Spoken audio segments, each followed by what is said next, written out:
menyimak saja karena saya sering sekali bolak-balik Jawa Barat tapi tidak pernah mengunjungi Kanwil. Jadi saya bilang ke Pak Kakanwil, saya pengen mengunjungi Kanwil.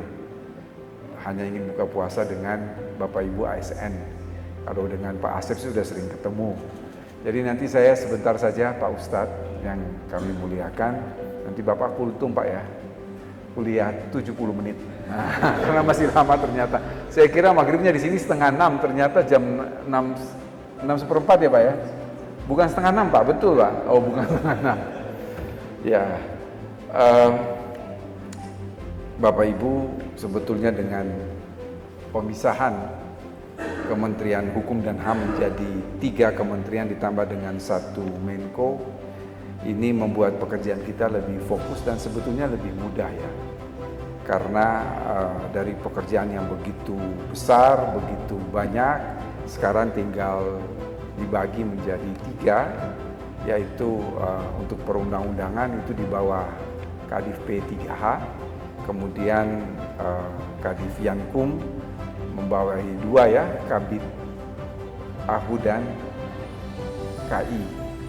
Sebetulnya KI dan AHU ini kan kita dibantu dengan digitalisasi.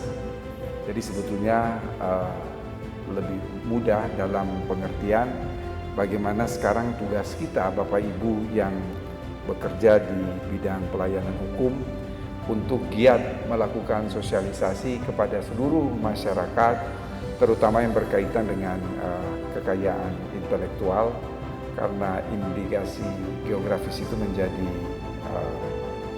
menarik bagi kita semua dan itu sekarang juga sudah diakui oleh dunia internasional. Kita memiliki sumber kekayaan alam yang begitu banyak, begitu berlimpah, disertai dengan kearifan lokal bagi yang ada di daerah-daerah, dan itu bisa menjadi satu indikasi geografi yang tidak hanya menasional tetapi juga mendunia. Ini mungkin tugas yang akan diemban oleh Bapak Ibu yang akan melakukan pelayanan hukum. Demikian juga permohonan yang berkaitan dengan administrasi hukum umum.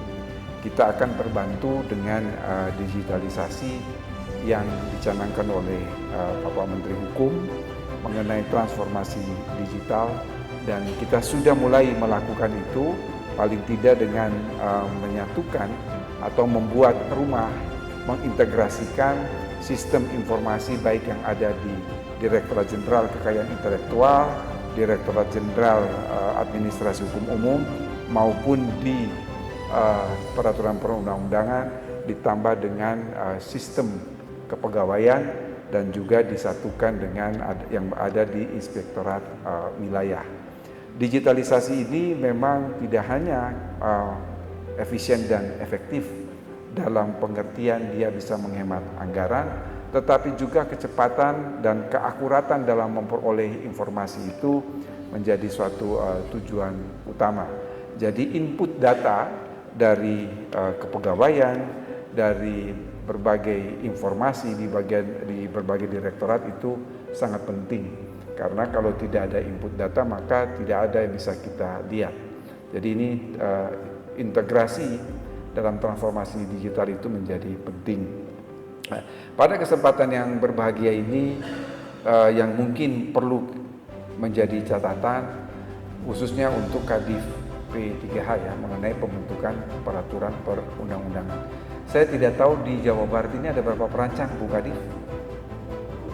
Hampir 20. Permintaan perda atau regulasi setiap bulan atau sekitar berapa ya?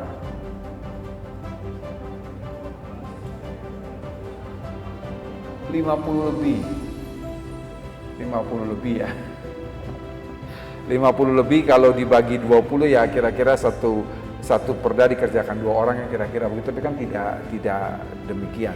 Ini menjadi sentra yang utama ya dalam pengertian bagaimana kita melakukan harmonisasi, sinkronisasi tidak hanya antara aturan yang ada di daerah, tetapi bagaimana mensinkronkan antara aturan yang ada di daerah dengan peraturan yang lebih tinggi, baik pada level undang-undang maupun pada level peraturan pemerintah, peraturan presiden, dan pada tingkat keputusan menteri maupun keputusan kepala lembaga maupun badan. Ini menjadi suatu perhatian bagi kita bersama, karena memang kita tahu kita ini mengalami yang disebut dengan istilah obesitas regulasi. Memang peraturan itu terlalu banyak. Tetapi ya kalau saya belajar ilmu negara itu sebetulnya kelihatan. Di suatu negara itu kalau terlalu banyak aturan sebetulnya menandakan ketidakpercayaan publik terhadap negara. Jadi semakin banyak itu sebetulnya semakin dia tidak percaya, karena itu dibutuhkan aturan untuk melindungi. Jadi kalau semakin sedikit aturan itu memperlihatkan tingkat kepercayaan rakyat atau masyarakat terhadap negara. Kita ini mengalami obesitas regulasi ya. Jadi mulai jumlah undang-undang, peraturan pemerintah sampai peraturan daerah atau instrumen atau perangkat hukum di daerah itu yang jumlah totalnya itu memang puluhan ribu. Ini terlalu banyak. Dan dan saya yakin memang masing-masing daerah, kalau provinsi oke cuma satu, tapi kabupaten dan kota ini kan dia ingin menghasilkan regulasi dan tidak menutup kemungkinan akan terjadi tumpang tindih antara satu daerah dengan daerah yang lain. Dan ini menjadi tugas utama bagi teman-teman yang memang berada di bidang atau di bidang divisi terkait peraturan daerah. Bapak Ibu tadi sudah dijelaskan oleh Pak Kakanwil bahwa memang efisiensi anggaran ini ya Pak Menteri dan saya sama, bahwa ini sebetulnya bukan pemotongan anggaran tetapi ada realokasi. Insya Allah ini tidak terjadi untuk seterusnya, tetapi mungkin pada tahun ini saja, karena memang ada cita-cita dan ada tujuan serta impian Presiden yang itu memang untuk kemaslahatan, untuk kesejahteraan kita bersama.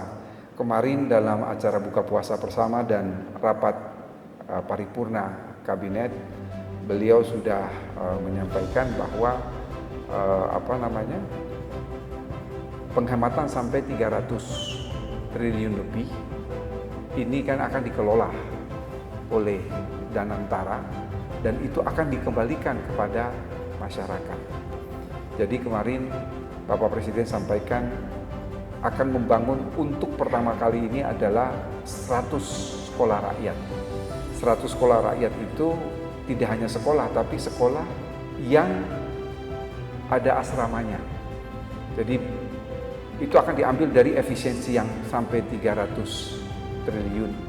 Pada saat yang sama juga beliau akan mendirikan target sekitar 70.000 koperasi yang juga menaungi masyarakat. Kemudian bagaimana pengelolaan hasil pertanian itu, setiap koperasi itu memiliki satu truk sehingga distribusi yang dihasilkan itu tidak melalui pihak ketiga, jadi bisa langsung dari petani kepada konsumen. Nah, itu semua diambil dari efisiensi anggaran yang digunakan. Dan masih banyak lagi mega proyek yang memang beliau cita-citakan, tidak lain dan tidak bukan adalah untuk menyerap tenaga kerja.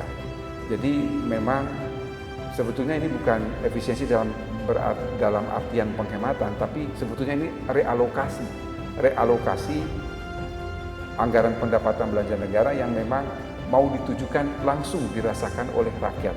Termasuk juga kemarin disampaikan oleh Bapak Presiden ada apotek desa.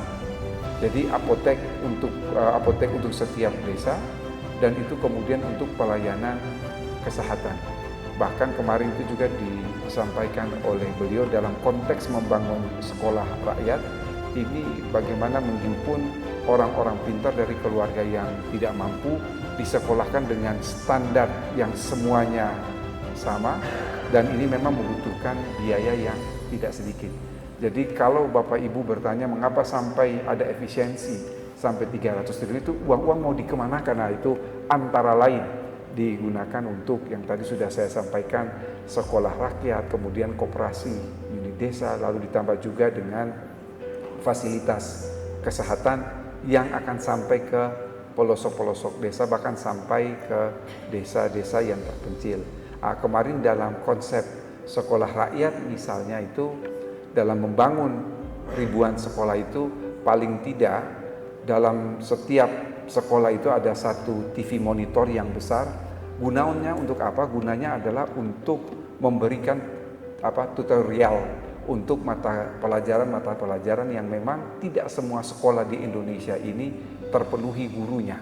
Jadi seperti mata ajar atau mata pelajaran bahasa Inggris atau mata pelajaran fisika yang tidak semua dijangkau oleh tenaga guru yang tersedia, itu akan dilakukan pembelajaran jarak jauh dengan TV monitor yang tersedia paling tidak untuk satu sekolah itu ada satu. Jadi itu kemarin sudah disampaikan beberapa program beliau dan mulai dicanangkan pada tahun ini. Mengapa sampai terjadi realokasi atau boleh dikatakan efisiensi anggaran sampai 300 triliun lebih. Sebetulnya Kementerian Hukum itu termasuk yang tidak banyak di realokasi. Tadinya dari 5 triliun itu sebetulnya kita hanya mendapat 2,2. Jadi yang dipotong itu sekitar 2,8, tetapi kemudian ada hal-hal yang penting yang tidak bisa itu kemudian dipangkas. Lalu akhirnya dari 5 triliun itu dipotong 1,4. Jadi total anggaran kita itu adalah 3,6 triliun. Kemudian belanja pegawai itu kalau saya tidak salah sekitar 2,2 ya. Berarti ada 1,4 triliun yang dibagikan ke seluruh 33 kanwil dan kantor pusat. Jadi itu lumayan besar bila dibandingkan dengan kementerian lainnya. Misalnya di Kementerian IMIPAS itu dari sekian belas triliun tinggal 11 triliun. Tapi kita tahu sendiri untuk BAMA saja sudah habis berapa triliun. Bahkan Kementerian HAM itu dari 300 hanya tinggal 105 apa 120 miliar.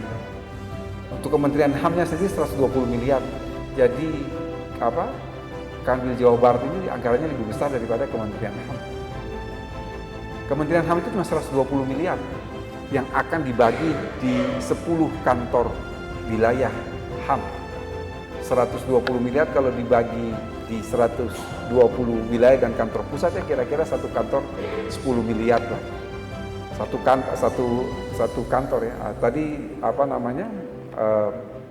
saya dengar di sini sekitar 5 miliar di luar belanja pegawai. Jadi efisiensi itu sama sekali jangan ada satwa sangka kepada pemerintah atau negara bahwa ini akan dikemanakan, tapi ini akan semua dikembalikan kepada rakyat. Kembali kepada tugas pokok dan fungsi kita di Kementerian Hukum dengan beban kerja yang lebih efisien ini, tentunya kita diharapkan fokus dengan tugas kita masing-masing, baik di AHU, di KI maupun di peraturan perundang-undangan, sehingga bisa menghasilkan hal-hal yang lebih produktif untuk kemajuan kita bersama. Saya berulang kali dalam berbagai kesempatan selalu mengatakan bahwa kalau ASN di Kementerian Hukum itu tidurnya nyenyak, karena kementerian ini kan tidak mungkin dibubarkan. Kalau kementerian yang lain kita tidak tahu sampai berapa tahun atau berapa bulan kan kita nggak tahu. Tapi kalau Kementerian Hukum itu kementerian yang disebut dalam Undang-Undang Dasar dan tidak mungkin dibubarkan. Kementerian Hukum itu kementerian yang wajib ada ya. Jadi kementerian yang wajib ada itu kan tidak banyak. Kementerian Pertahanan, Kementerian Dalam Negeri, Kementerian Luar Negeri, Kementerian Keuangan, Kementerian Hukum. Itu termasuk yang wajib ada dalam kabinet. Jadi kita ini tidak mungkin dibubarkan. Jadi kita di satu sisi saya katakan bahwa jumlah jabatan struktural itu banyak dan orangnya kan tidak sebanyak pada kementerian-kementerian yang lain. Jadi sebetulnya ada berkah, ada hikmah di dalam pemisahan kementerian dari satu menjadi 3 kementerian. Saya kira itu saja yang ingin saya sampaikan. Waktu selebihnya akan saya serahkan kepada Pak Ustadz, Pak. Masih 45 menit ya Pak ya? Ya, silakan Pak, nanti yang lebih bermanfaat. Tadi saya dibilang mau kasih tausiah Pak. Saya kalau tausiah itu zamannya bisa murtad nanti Pak, jadi terbaiknya nanti Pak Ustadz saja, jangan saya Pak. Saya kira itu saja yang ingin saya sampaikan, kurang dan lebihnya saya mohon maaf. Bila terpilih, wassalamualaikum warahmatullahi wabarakatuh.